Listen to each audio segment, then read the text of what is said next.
so that looks like it's supposed to be going. If anybody wants to check their YouTube and see if we're seeing stuff. I will check right now. Let's see if we get any live comments. Let's all check. Too. We'll get three watchers. I know, 3 views. Bam! Look at this. Let's go. It'll move us up the rankings. It sure will. All right. Phantom Milk Podcast live. Okay, We're live, and we have one watching. That's me, and you might be too. All right, so I just got that's up, so we can watch if we see any comments coming in, because David tweeted it out also, so everybody's going to watch it now that David said, hey, watch this. Yeah, try it out. Yeah, all right, stop. Did he tweet it or did he exit? I Facebooked it. He actually. Facebooked it, yeah. He Insta-snapped it. The Facebook that I deleted 70% of my friends on like a year ago, so oh my gosh. really not a big following on there anymore. Did they all have different political views than you? Partially that, but then also people I just don't talk to. Don't talk to anymore. Yeah. Why do you need to know about what I'm doing? They tried to claim that Saw Gerrera wasn't an important character. That's right, and then they're out. Had to get rid of that kind of negativity. That's what it is. Yeah, you don't have room for that in your life. Nope. All right, are you guys ready? Yeah. All right, I'm going to hit record over here. I'm going to play the music and then go through the intro part there. Ready? Intro music.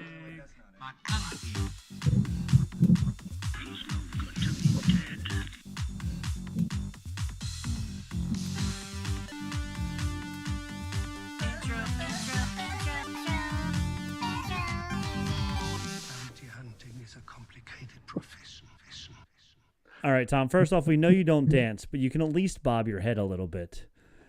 I was actually reading something as that was going on. So 3 of us are sitting here bobbing our head, and Tom's just laser focused on what he has locked in. It reminded me of that thing from Sesame Street where one of these guys is not like the other. One of these guys is not like the other. Well, that is Tom for you. Doing his own thing. Well, on that happy note, welcome to Bantha Milk Podcast presents Around the Dejarki Table, your hyperspace hangout where 4 Star Wars nerds sit down, roll the dice, and dive deep into the galaxy far, far away. So, introducing really a man who needs no introduction, a man who can still fit into his Mandalorian armor, unlike Boba Fett. Our host, Rob. Hey, go Star Wars sports. Yay. Next, we have a smooth talker, almost as smooth as Lando from the Outer Rim, who could convince a Wookiee to shave. Give it up for Tom. But apparently I don't dance. I don't nod my head when music comes on. So I'll make sure I change that next time. You do dance that. Party. Next intro to Bantha Milk Podcast, I am doing a dance party. Love it. We also have, back as usual, we have basically a walking database of Star Wars knowledge. He has more knowledge than a Jedi holocron and the Jedi archives. We have Ken. Good. It's good. It's good to be back here at the table, and it's a wild ride to be hanging out with you guys. And finally, we got the wild card sitting with us, who thinks Jar Jar just might have been onto something. Brace yourself for Mr. David. Hello there.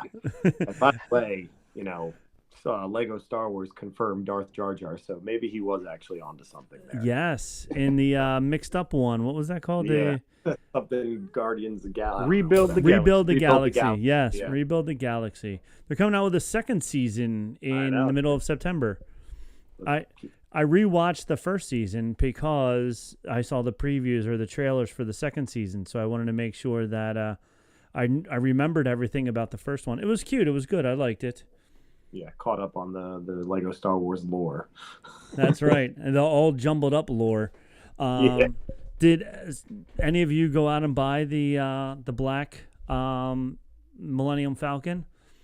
Not yet. It did come down in price. $1,000? No, it's smaller. It's not a black giant one. It's okay. It's down to like, is it like 165 or something like that? Oh no, it's even less. That's 145. Oh, 145. Oh, wow. It's down to now. Okay.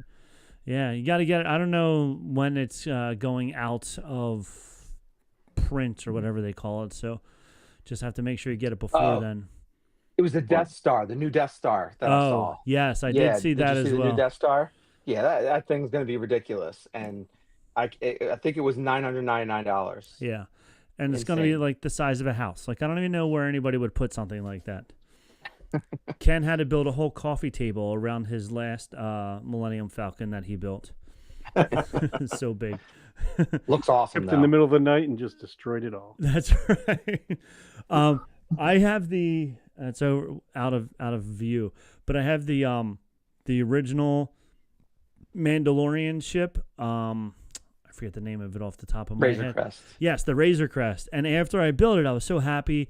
And then at the end of the first season, spoiler alert, they blow it up. And I was like, should I now just throw it on the ground and just make it screen accurate, just a bunch of pieces, or should I leave it in one piece? Sounds like you need to buy a Naboo Starfighter. That's right. I have that too. Oh, yeah. So, anywho, we're not here to talk about what Legos Rob has. We're here this week. We are doing a whole show dedicated to Andor. So, we have 4 people, 4 questions, and 4 answers for each of the 4 questions because we know it all. And so you need to hear what we have to say. So, I'm going to start it right away. Here's my first question, and I wanted to make the most complex question possible. So, how does Andor enhance our understanding of the rebellion's origins and its complexities? With that type of a complex question, Tom, what is your answer? So I'm kind of going against what I say about episode 1. And the one thing I didn't like about episode 1 was like the political intrigue. I kind of thought that was a little boring to start off Star Wars that way. And I didn't think little kids would be interested in that. But Andor is not really meant for little kids. It's really meant for like us, the older Star Wars fans, except for David. We're talking about the old Star Wars fans. And the one thing I really enjoyed about the show that gave us a look at how the rebellion was funded. I mean, who would have thought that would have been just exciting. Yeah. And it was really neat to get that deep dive into, well, ships cost money, armor costs money, weapons cost money. Where was the rebellion getting all their money from? And I thought it was a really neat way to show us where the rebellion was getting their money from, how they were funded, how they had to keep it under wraps, because it's not like they could go and advertise and say, oh yeah, we're collecting for the rebellion against the Empire. They couldn't do that. There were people on the streets. It was kind of neat to show how they did it so secretively and tried to get this money and hide the money and basically like launder the money in a way to hide it from the Empire. So for me, that was really neat look at when the Andor showed that. It was a really neat look at that part of the rebellion that we really never thought about or got to see. So that's what I think. Ken, what do you think? I'm going to take from what you're talking about, how they got funded, and make it more personal. And there were so many different characters that we got introduced to in Andor. So we got to find out the reasons they were involved in the rebellion. So whether it's from Cassian's childhood and being on a planet that was destroyed by the Empire, to Mon Mothma, who had worked tirelessly in the government thinking she was doing the right thing and finding out that she was involved with a monster to a certain degree, and the things that folks were willing to give up for the sake of participating in this rebellion. I mean, Mon Mothma literally gave her child away and let go of her family life for this cause that was greater than she was. And all of the characters had their own individual reasons for joining. How about you, Dave? What was some of the stuff that stood out to you? I think just like the whole idea of pretty much that the rebellion wasn't just like like a bunch of just like good guys doing things, you know, like, oh, let's fight against the Empire. Let's go in. Oh, let's kick their asses. You know, it really ended up being like a bunch of small groups of people from all different walks of life, maybe not all fighting for the exact same reasons, but it's all for the cause of the rebellion. And the amount of sacrifice that a bunch of the people that you touched on already as well, with Mon Mothma, like literally giving up her daughter to keep the thing going. But then kind of thinking back to, you know, Luthen was talking about all the terrible things that he did to get to the point he's at. You know, he didn't do it to make people happy. He's doing it because he's fighting for a bigger cause. And just seeing how like gritty it really got, and the different scenes where I feel like I was just like holding my breath. Specifically, one's coming to my mind when they were trying to get that recording device out of the was it a museum or was it the area where he had all his relics, right? Yeah, or all the It was a collection. Yeah, it was hidden in one of them. Yeah, it literally the guy, I forget his name now too, I'm drawing a blank, the one guy who was a spy with them, and they're trying to distract them from seeing Clay. She's got her hand underneath the table, she's literally like bleeding, trying to get the listening device out. And just like those little things in the series really made it like so powerful. It's like, this is really what's at stake, and they're trying their hardest to not give up what's going on. So it just was kind of cool to see people from all different walks of life and their little stories going along with it. What about you, Rob? So I did two things. One, I really enjoyed the growth of Mon Mothma in this as well, because you could see, like, you knew her as the leader of the rebellion and all that stuff, but you didn't really see before that until Andor. And I really enjoyed the end when she was in it, but she wasn't in it until Cassian's like saving her. And as she's like, oh, that's my driver, he's a spy, and he just shoots him. And she's like, oh my gosh, like she couldn't believe that somebody would do that. And he's like, welcome to the rebellion. You know, like when it turned for her from being the political, I'm able to be this political leader who's staying safe, not really getting my hands dirty, but making sure I get the money into the system. And then when it was like, okay, now you're in it to win it, that was a fun twist for me towards the end there. And then I also put in, there's this thing called AI. I don't know if you guys heard of this before or not. What? Yeah, it's interesting. Yeah, it like gives you answers. You can ask questions, and it searches the internet and gives you answers. So I asked it what the question, and it gave me 4 different answers, and they were all pretty interesting. One, it talked about shifting the focus from the chosen ones to ordinary individuals, which I really thought was interesting and a good point, because there were no Jedi at all in this, you know? So it was like, it wasn't about the Skywalkers at all. It wasn't anything about the Skywalkers, but it was all about all the normal people, all the average people who were coming together to form the rebellion. 2, it said exploring the brutal reality of Imperial occupation and its effects.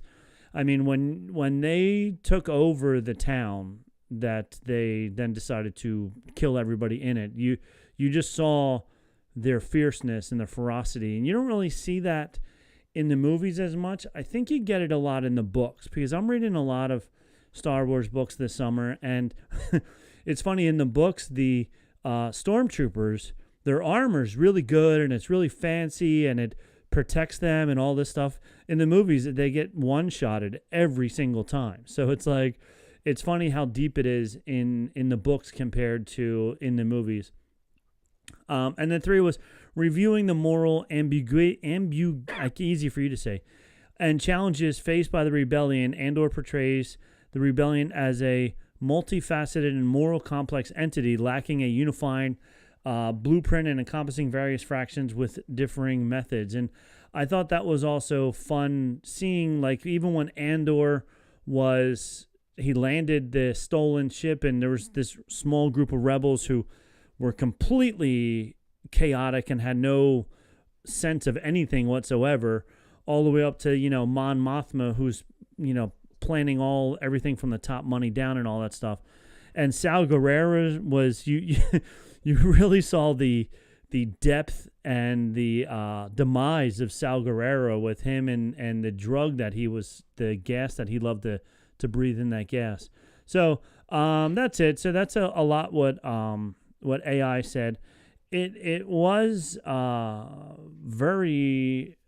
I found it very interesting, and I really enjoyed watching the rebellion just grow and form in the series. So that's it for me. Tom, what is your question? So my question is, did Andor season 2 top Mandalorian season 1? Now, after I watched Andor, I'm not going to give you my answer yet, but I'm just going to kind of throw this out there. After I watched season 1 of Andor, I'm like, this is a pretty good show. But season 2 was phenomenal, just like Mandalorian season 1 was phenomenal.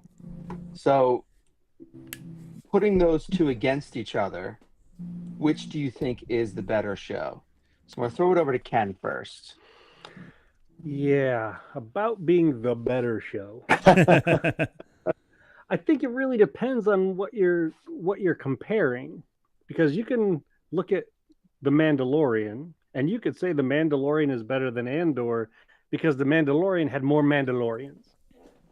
There was more of the lore related to that culture. There was more of the armor on screen, but Andor had just more everything, from costumes to sets to techno dance music to political intrigue and deception and stories of characters that we knew, either Mon Mothma, who we saw on the screen first in 1983, or Saw Gerrera, who we first saw in animated form, I think, in the Clone Wars. Mm-hmm. So Andor was just more than The Mandalorian.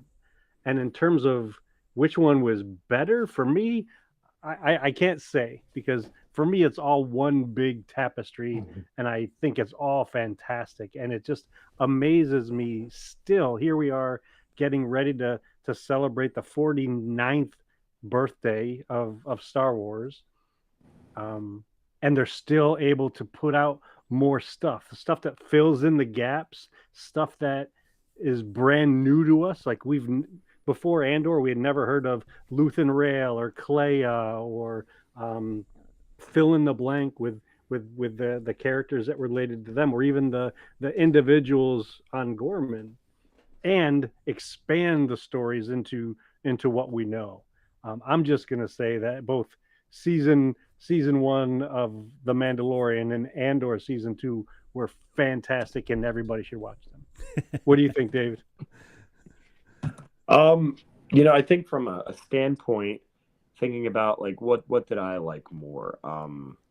I think let's talk about the show as a whole, like Andor compared to The Mandalorian as a whole. Let's talk about all the seasons, right? I think Andor, both seasons, I think they were both, I'd say, close to perfect as it relates to kind of Star Wars content, where like Mandalorian, there were some really, really awesome episodes. And when I say really awesome, I mean really awesome. But then there were some episodes that I thought were, a couple duds, filler here episodes. and there. So yeah, exactly. Well, the filler episodes, that's not even it. I just think some of what they did in like the later seasons and things, like some of the stuff was just kind of like, okay, what are we doing here?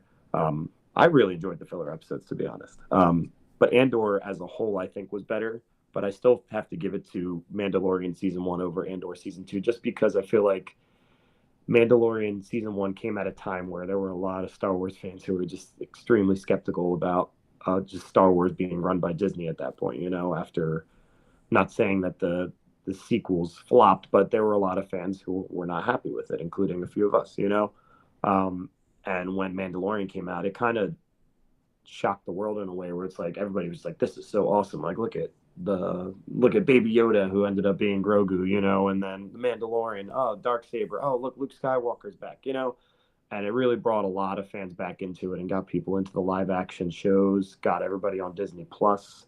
That was like the first big show that was on Disney Plus. And it made Star Wars fans believe again. So just because of that, I'm going to give it to Mandalorian season 1 over Andor season 2. But I think as a whole, Andor is a better show than The Mandalorian. What about you? Who are we on? Rob here? Yep. I have to think personally, which one have I watched more?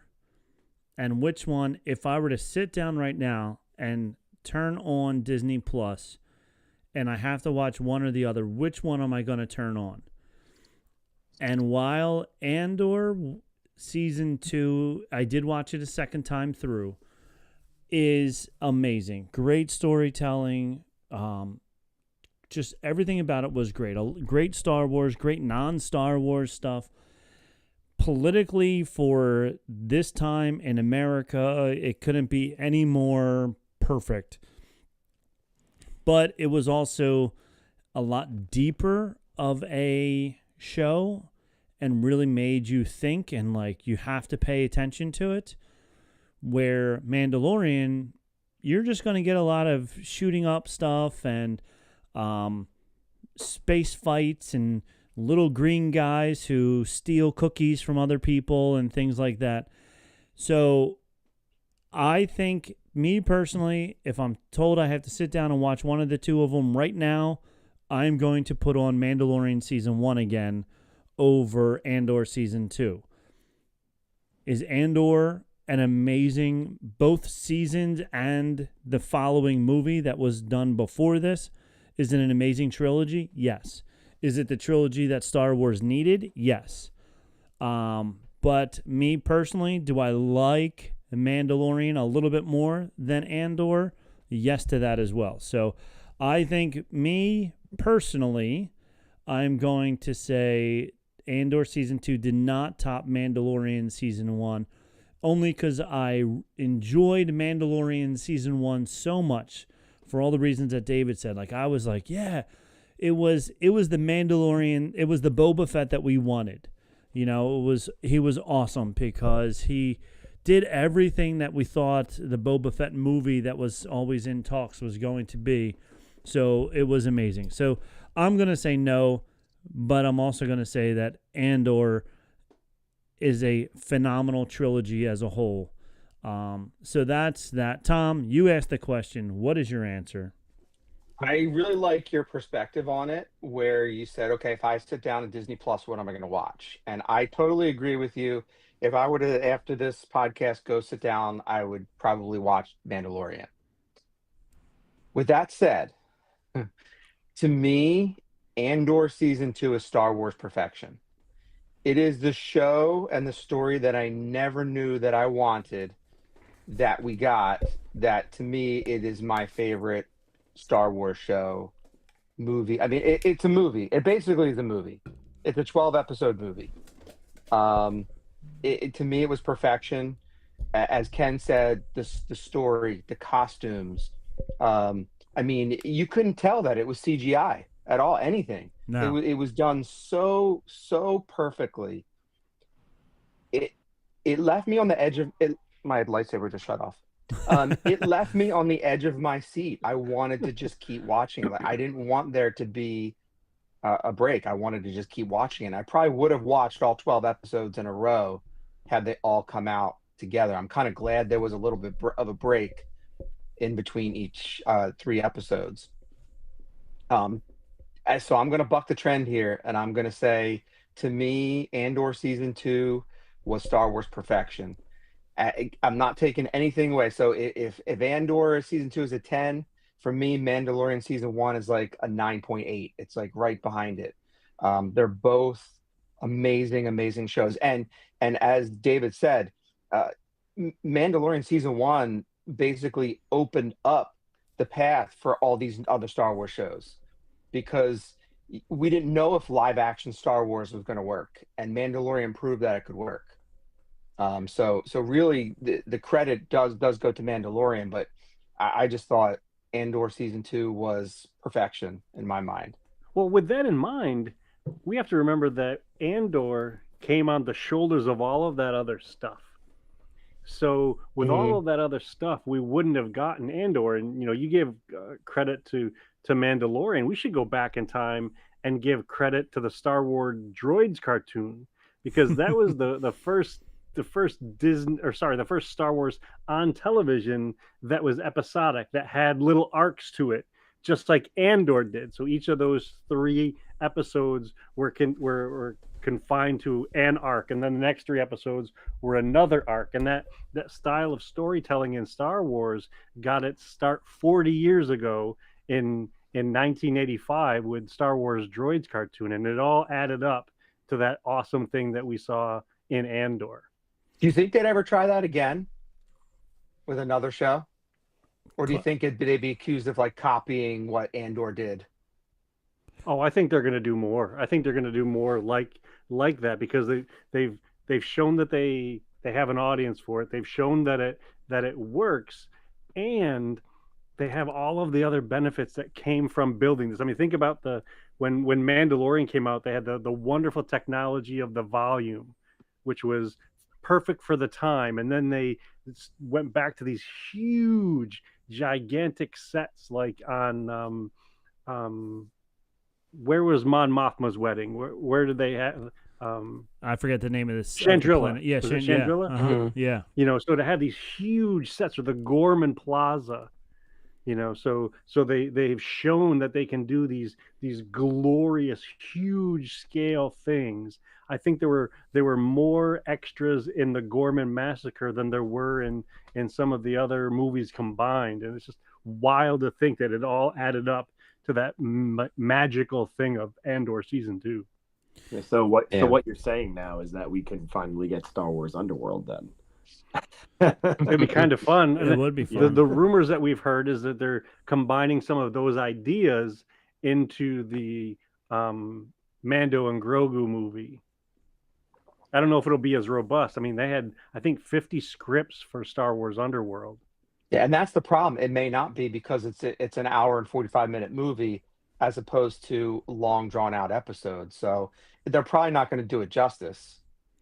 Yeah, no, we talked about that last time, and how few of us were worried about that ending up being like a flop, but we'll see.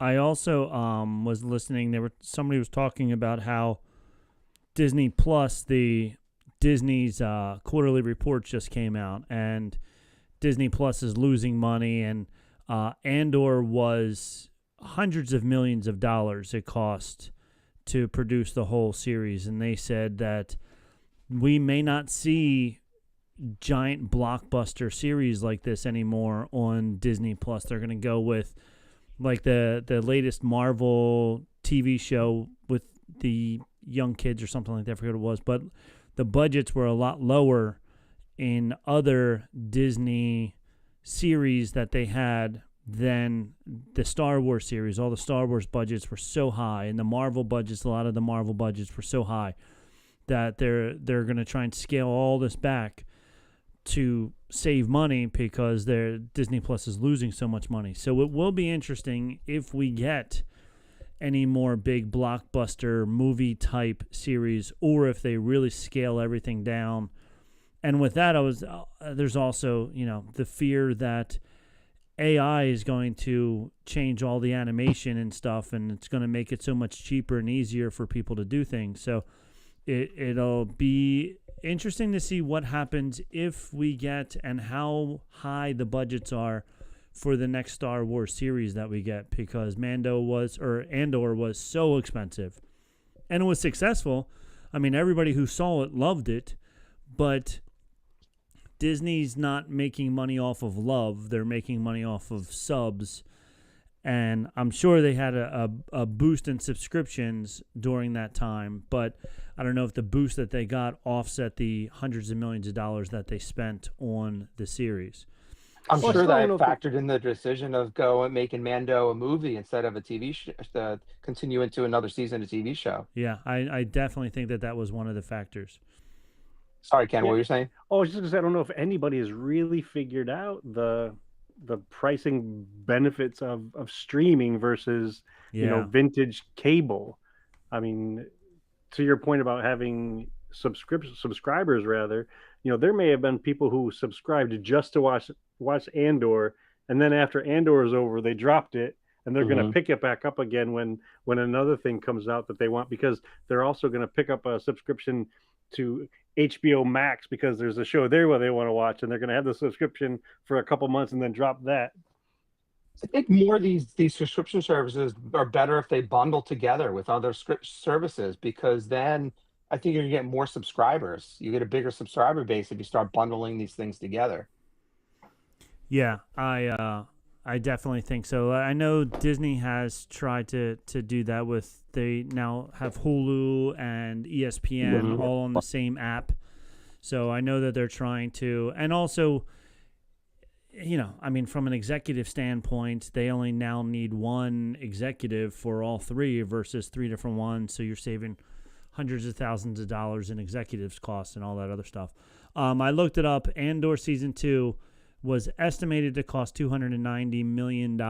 And the 2 seasons, according to Forbes, this is what AI is saying. According to Forbes, the 2 seasons were over $645 million. So that is a lot that Disney does not want to spend that much money again on a TV show. So it'll be interesting to see what they do. All right.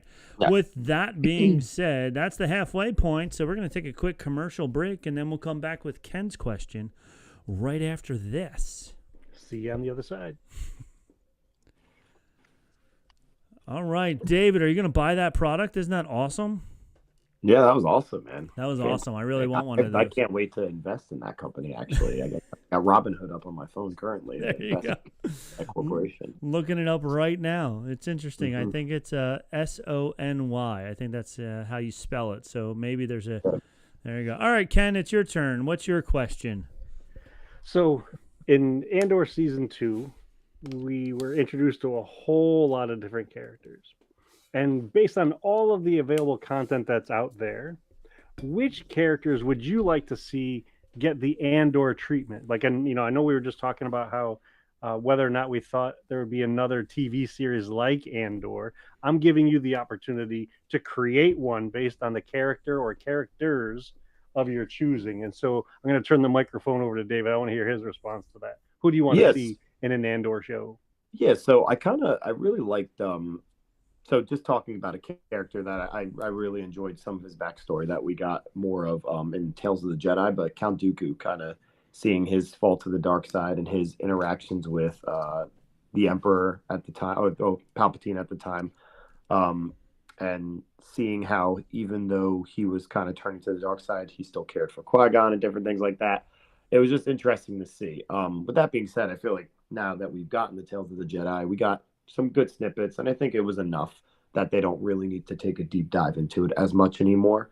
But obviously the one character that, you know, we've seen in pretty much every Star Wars, but have never really seen him as a young individual and his upbringing is Palpatine. You know, like so many people talk about wanting to see like a Plagueis era Palpatine and like how he really interacted with him being taught, and then the whole thing that was leading up to him eventually, you know, murdering Plagueis and different things like that. So it just seems like that would be something they can really draw out and add a lot of context and depth to, and we can get some of the older things coming, older Jedi, and I don't know. I think that could be really, really interesting and something a lot of people would be into too.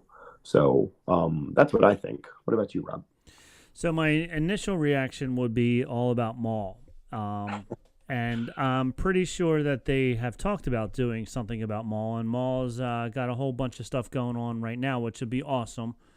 So I'm really excited about that because, you know, we talked about it. I think we talked about it on the show before, how in the movies he had like 6 lines. And then he really came to light in the animated series in Rebels and in the Clone Wars animated series. He really was amazing in that. So I would love to see more about that. But the one that I thought about the most, because I've been reading a lot of Timothy Zahn books, is Mara Jade, which was, she's the Jedi who was trained directly under Palpatine.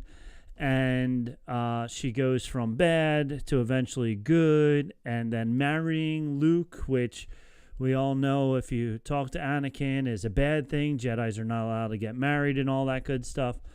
But I really, really enjoy her character in the way Timothy Zahn has written her. He also wrote all of the what's his name? My mind just Thrawn. Thank you. Jeez, my mind went blank there. He wrote all the Thrawn books, and I think Thrawn is one of the best Star Wars characters that have ever come to light. And the way he wrote Mara Jade is also really, really cool. So I would love to see her come into real life and not just be in Legends, but be part of a Disney Star Wars as well. That would be pretty cool. Whether they make her marry Luke or not, I don't know. But just having her, even if she turns from bad to good and they make a movie about it where she turns from bad to good, that would be really awesome. But that's my answer. That's who I would like to see because I really have enjoyed reading all about her this summer. So, Tom, what about you? Choo-choo. Did you hear that? I'm on the Maul train as well, Rob. They need to get Maul more screen time. And I know he's been in all the animated movies, but they perfectly set it up in Solo.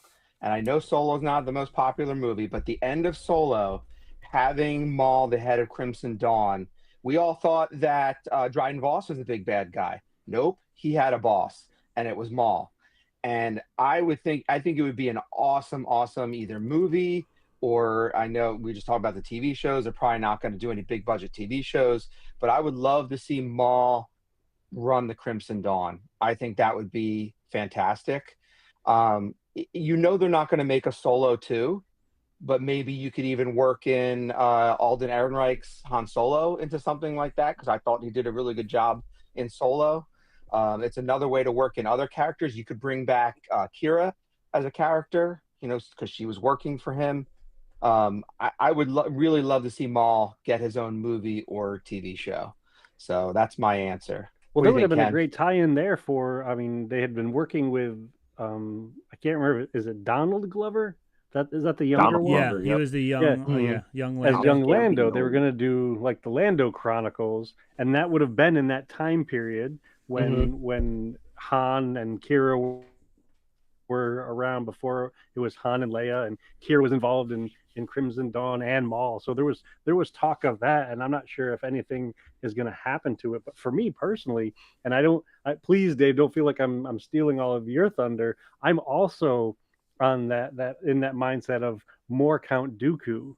And for me, one of the intriguing parts of Count Dooku is he started off as a rich person, a rich heir, ended up getting to become a Jedi, and then deviated from being a Jedi, walked away from the Jedi, and joined the Separatist, and became the apprentice of Darth Sidious. So how in the wild world of Jakku does something like that happen?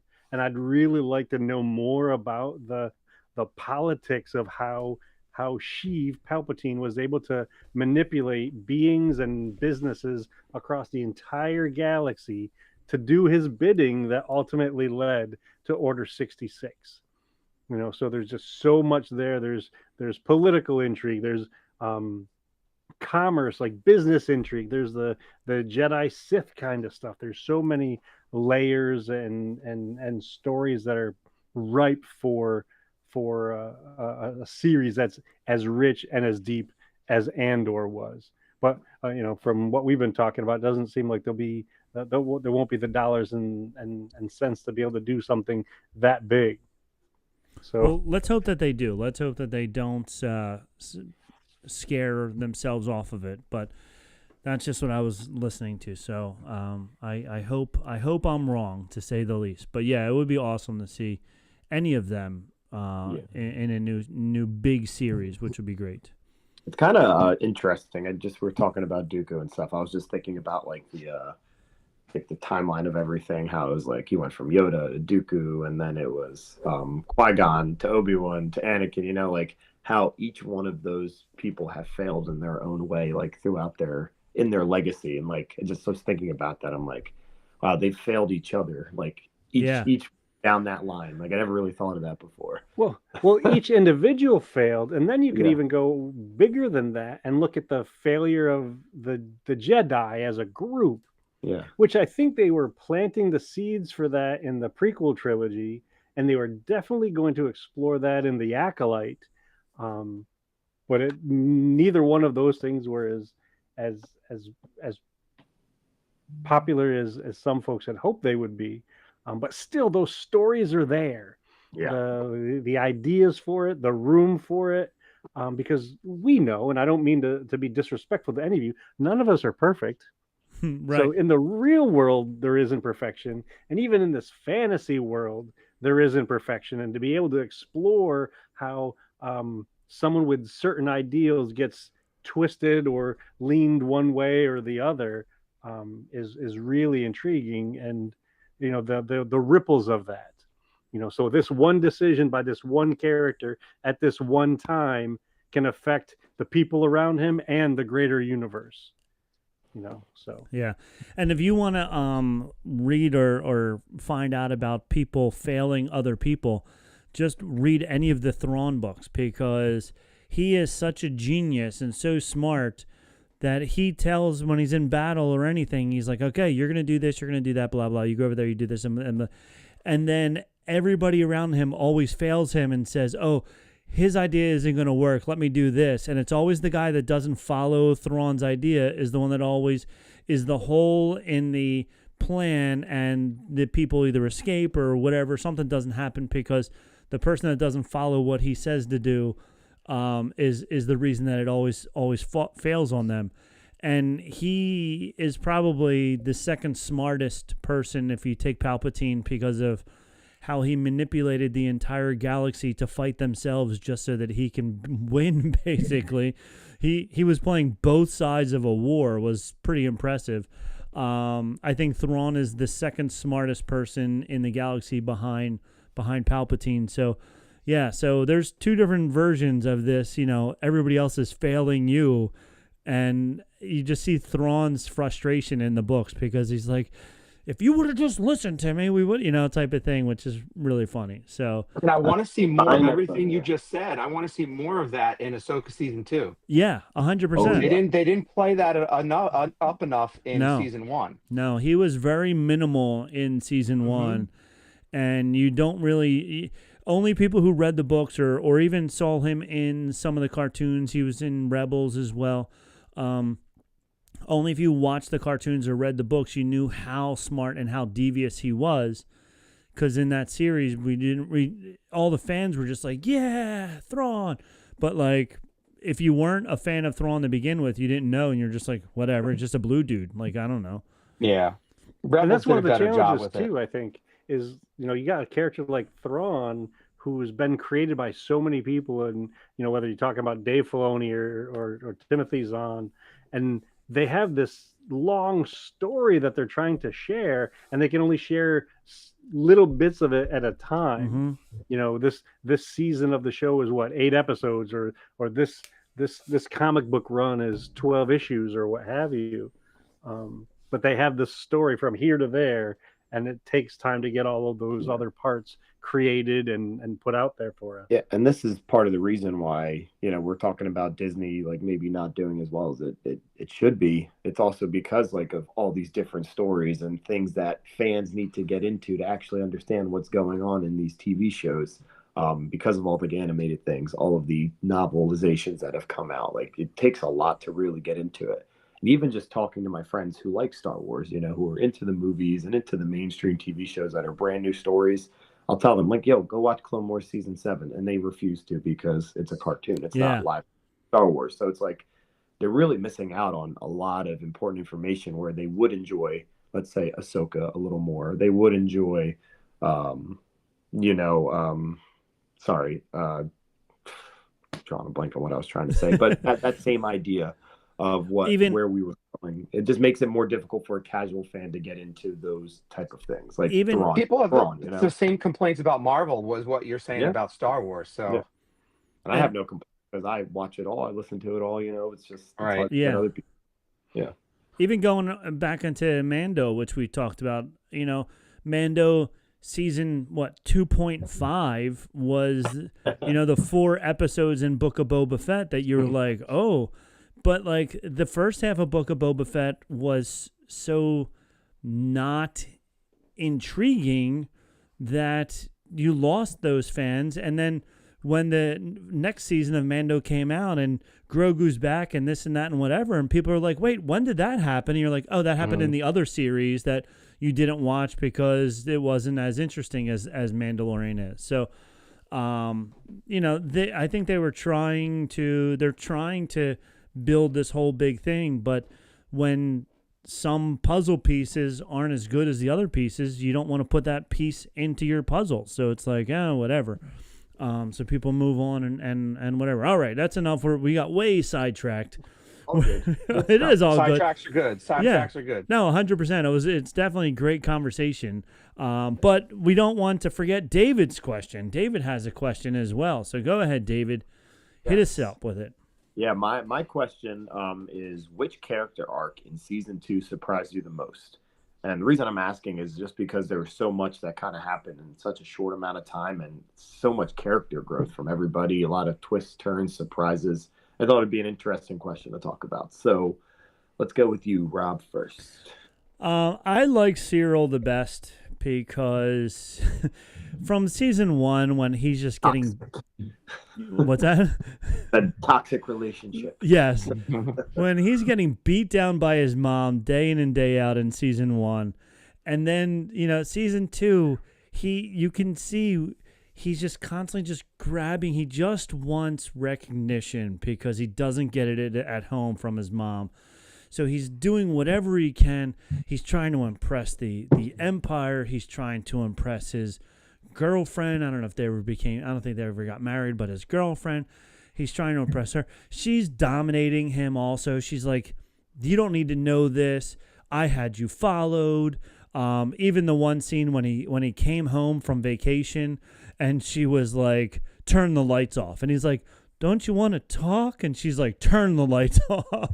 And he's like, okay, like every angle. And then just how they, at the end, when he finally has had enough and he's like, I can't believe, you just used me. The Empire just used me. And then he goes out and he sees Andor and he's so mad because this is the guy he's been chasing for 2 seasons. And he's just about to kill him. And Andor says, who are you? And it's just like such a complete slap in the face because he's like, you don't know who I am. And then, and then he gets killed. So it was just like so much anguish in this guy, in him. And I just felt so bad for the guy. And then he finally's about to get his redemption. And the guy that he's getting his redemption on doesn't even know who he is. So it was awful. The last thing that he knows is a guy saying, who are you? So that's like a Thanos and Scarlet Witch situation there. I don't know who you are. All right, Tom, what do you think? Yeah, that's a good answer, Rob. And it makes me think of season 1. There was an episode, I don't know if it was like 3 or 4, but it was all about, Andor Rebellion.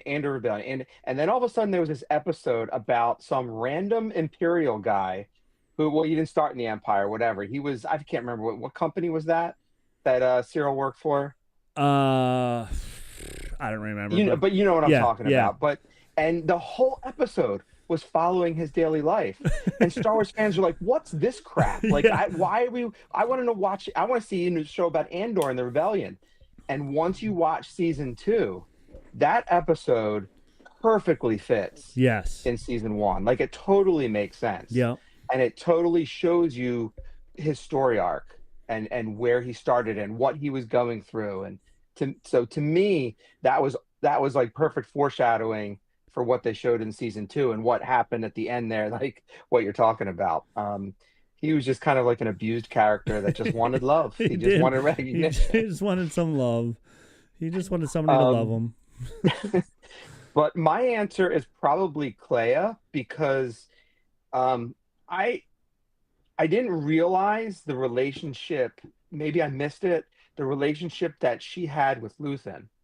And then there was that episode, I can't remember what episode it was in, maybe in the 7, 8, 9, maybe, where they showed him kind of rescuing her as a young girl. Mm-hmm. And that kind of all made it make sense, their relationship, because it was pretty combative. I mean, she really doesn't take his, what. So I just thought that was an interesting relationship between those two. And what was really interesting was that a lot of people look at it that Luthen saved her, but in some ways, she saved him as well. Mm-hmm. I mean, you think about it, she had her button on the entire rebellion, her finger on the button of the entire rebellion. She could have blew up the whole thing. She really controlled the whole thing as much as Luthen did. So I thought she was just as important to the story as he was. And then to see her go back at the end there and be like, no, he knows too much. He needs to die. I think that's what Luthen would have wanted. Yeah. But she did the right thing. So I don't know. I just thought that was an interesting dynamic, and I thought she was one of the most interesting characters in season 2. What do you think, Ken? For me, it was all of them, because many pieces of Andor were unexpected. Mm-hmm. Like, we had seen Saw Gerrera in the cartoons, and we had seen Mon Mothma in the original trilogy, but we didn't know all of the things that we got presented in Andor. I mean, before this, I didn't know that Mon Mothma was in an arranged marriage. I didn't know that Andor was working with some like Luthen Rael, who used to be a soldier. And it also goes to show the possibilities of influence of one person on the life of another person, and or, no pun intended, or maybe it is, the entire galaxy.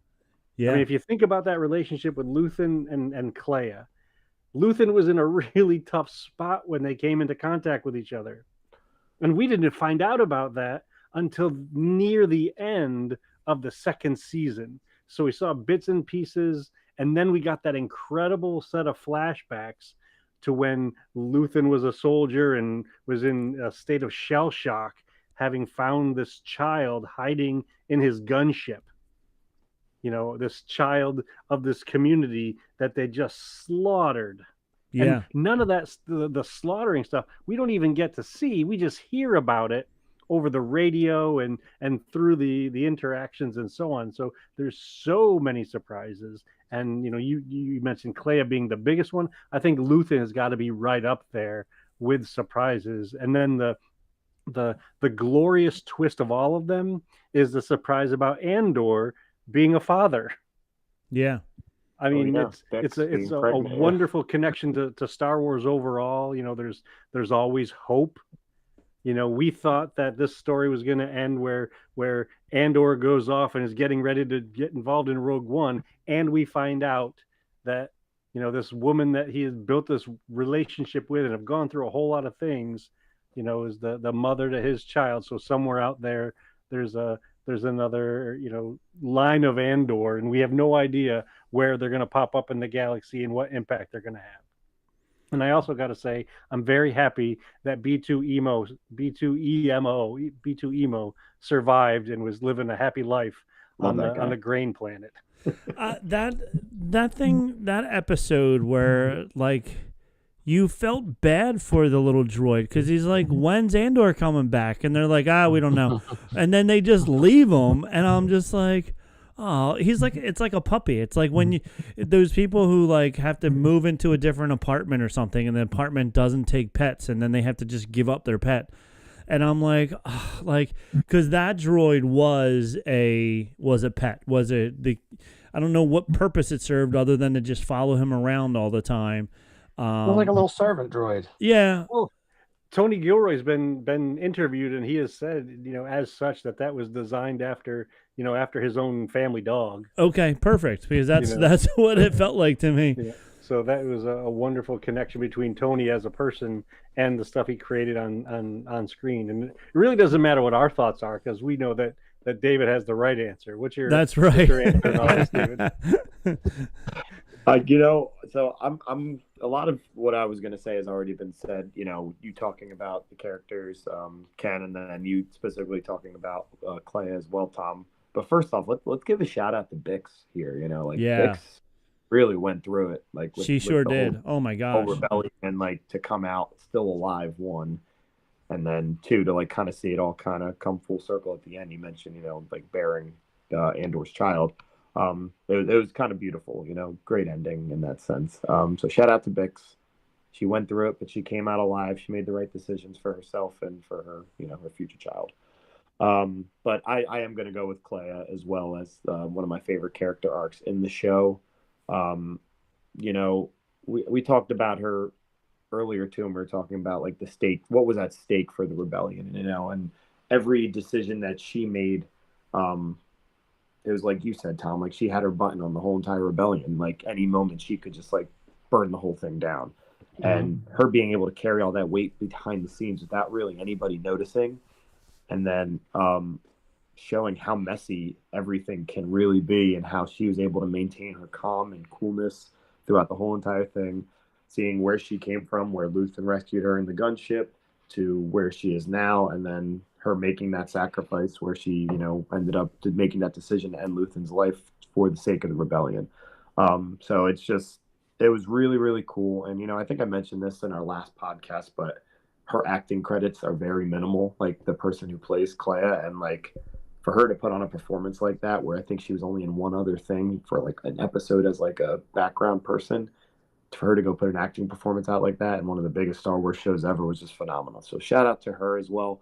And that is definitely the end of the podcast here. I think we made it through all 4 questions. Good job, everybody. Good job. I actually thought during season 1 that Clea was going to be like Darth Maul of the Crimson Dawn, where she was actually the head. Like she was Luthen's boss. Like I thought that's where they were going to go with that arc, that she was the one on all the way at the top of the pyramid. Well, she was. Oh, she is. Yeah. I mean, think about it. She is. Yeah.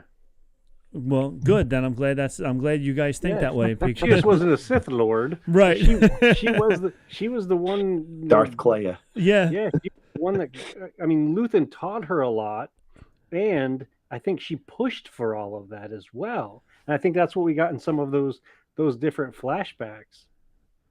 Well, she controlled everything. Yeah, but there were some times when Luthen was trying to like put her in her place, which is where I thought then Luthen was in charge. But she'd give it back. She would give it back. She definitely would give it back. So I guess that's a question of the day then. Who was actually in charge, Clea or Luthen? There you go. And we all know the woman's actually in charge. That's right. Well, and if you think about it, we knew about neither of those characters from the original trilogy. So that they were able to create this entire section of the history in this way at this time is remarkable. Yeah. 40 plus years after the original trilogy came out, that they offered up something this incredible. And you had mentioned earlier, Tom, about how this was like an adult Star Wars. Let's think about the adult stuff in it. I mean, there was definitely a lot more blood in it than we've seen in other Star Wars. There was an attempted sexual assault. Yeah. Oh my gosh. Star Wars. They went so dark in that episode. I was like, wow, for Disney, like this is, yeah. Like you said, shout out to Bix. I mean, between last season, her being tortured, and then this season, her just, trying to survive, and this jerk face of a Empire guy is like, look, I'll forget that you were here if you know what you have to do. And she did it. She didn't do that, but she did him really dirty. I was so proud of her. I was like, yeah, you go, girl. And then K2 using a human shield. So it was the most adult Star Wars we've ever had. Yeah. Perfection. Star Wars perfection. Yeah. I'm telling you. Yeah. But 10 out of 10. As George Lucas said, you make sure you're writing it for 12-year-old boys. Well, all of those 12-year-old boys have grown up now, Exactly. even David. Yeah, in one season. In one season. All right. Well, as David said, that's all 4 questions. That's it. That was a great show all about Andor. If you are in the YouTube chat right now, 4481CL1, whoever you are, yes, definitely go watch Andor. It's amazing. It's even if you don't like Star Wars, it's great storytelling. It's a good war saga storytelling TV show. So definitely go watch it. And that fits right along with one of the last episodes that you recorded, the Newbie's Guide to Star Wars. Yeah. It's pick something, jump into it, and see where it takes you. Yeah, exactly. And if you're an adult and you want to get into the adult Star Wars, this is it. If you're a kid, you're going to watch something else. But if you're an adult and you want to watch something good, great storytelling, great acting, and has a little bit of Star Wars in there, this is the show for you. So, all right, Tom, why don't you take us out if you remember what your closing was from many... I don't remember my closing was, so you can take... Oh, I remember what our closing is. I think so. I think you know. I think I know what it is. All right, so, well, first, Rob, do you want to tell the audience about when our next podcast is? Yeah, so the regular Bantha Milk is back, but with a little bit of a twist. We don't have Nick on a regular basis anymore. He's very busy. But I do have James as my new co-host. He comes all the way from a show called DL Weekly. So I have him, and we are actually going to be recording another one next Monday, and then we're going to be going every other Monday after that. We're going to throw in, I'm going to try and keep this around the Dejarki Table going like once a month because it's tough for the four of us to get together every other week or whatever. So once a month, you'll be looking at these four beautiful faces, and we'll be chatting away some more. Chatting away some more with our 4 questions and answers. And don't forget to check out all the other shows on the Ears Up Network. You got the main show, Ears Up. You got Scraping the Vault sometimes. You have The Supreme Resort. You have Puny Pod, which is a Marvel version of this. And, of course, you have us, Bantha Milk, over here. The Hub Crawl is a Disney-adjacent show. And I'm actually recording another episode right after this of the Hub Crawl, the after show of the Hub Crawl called Spokes. So find that. That's also on the Hub Crawl feed. That's just like this. This show was stolen from the Hub Crawl. 4 people talking, bringing up 4 questions. Theirs is all about Disney stuff, but we talk about one specific branch of Disney known as Star Wars. So that's all the important part of the Disney stuff, yes. Speaking of Star Wars, Tom will be in Star Wars land in a couple of weeks, next week, right? I will be finally making my own saber. There you go. He is very excited about that because... Bring somebody to record it off next podcast. Yeah, make sure Colleen records it because it's a lot of fun. And then that way you remember everything that was said and everything you did in there as well. And we won't make fun of you if there are tears involved. That's right. When you finally get to when you hold up your lightsaber, yes. And then you also have to do the posing in front of, the Millennium Falcon as well. Rob said, make sure you do it at night so you can run around Star Wars land waving your lightsaber. That's a great suggestion. Yes. I missed out on that because I was on a school I'm trip. going to do it. David, David, what time did you, when you did it on the school trip, did you guys have to leave early or you just didn't want... So it was during the day, but then I had a duty somewhere else afterwards, so I didn't get a chance to go back at night and wave it around and take pictures in the dark. Ruined all your fun. I have a video on my phone of me, it was my roommate. He took a video of me igniting the lightsaber in our hotel room in like the bathroom mirror. I was like, there we go, that's my... That's awesome. I'll send it to you guys. That'll be fun, yeah. All right, so we'll be together sometime next month and look for another episode of Bantha Milk next week with James and I. So, and then Tom, you remember what to say now? I remember what it is. So, till next time, you blew it. Now I have to edit that out. Almost sounds like it. And the saying goes, or should have went, until next time, let the Wookiee win. That's right. That was a good one. What they said. What they said, yes. All right, now let me...